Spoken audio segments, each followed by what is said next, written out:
Jason. I'm the senior mechanic with Dandy Horse Cycles. In our previous video, we talked a little bit about how we can help to minimize our risk of flats. In this video, we're going to touch on more specifics with the tire choice itself. So essentially, you've got kind of three main choices for tires, and obviously there's a whole bunch of different subsets of tires specific to what it is that they're going to be ridden on.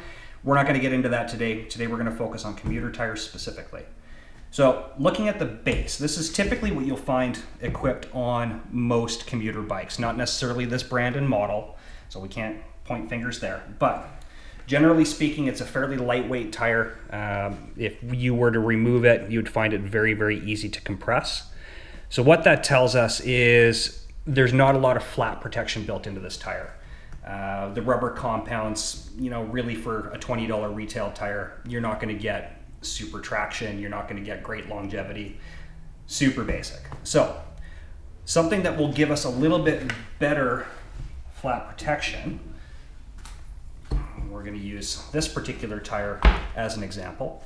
For commuters, this one happens to have a 3M reflective sidewall, which is really fantastic. If you can find a tire with that, it's going to make you that much more visible when the foul weather comes in.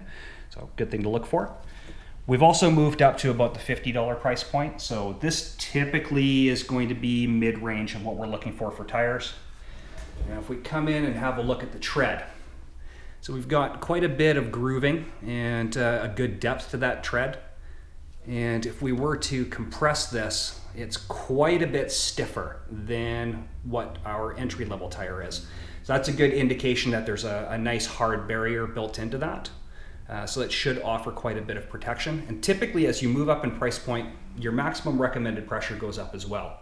And that's a good thing. Cuts down on your rolling resistance and dramatically reduces the risk of what we call a pinch flat. So if you're rolling over a hard obstacle by accident or on purpose, at a too low a tire pressure, you can actually pinch the inner tube and cause yourself a flat.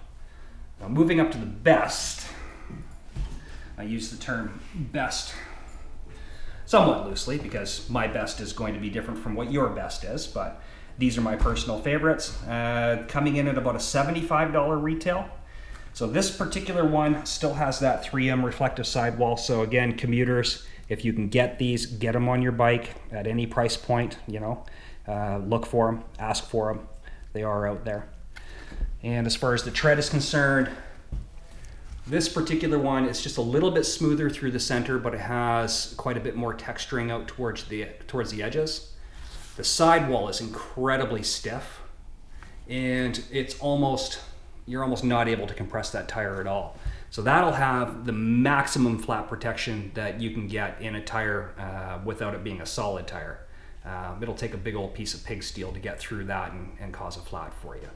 So $75 price point-ish, $50 price point-ish. Those are kind of where you're going to be from your mid and your upper price. That'll certainly dramatically reduce any chance of getting a flat on your commute.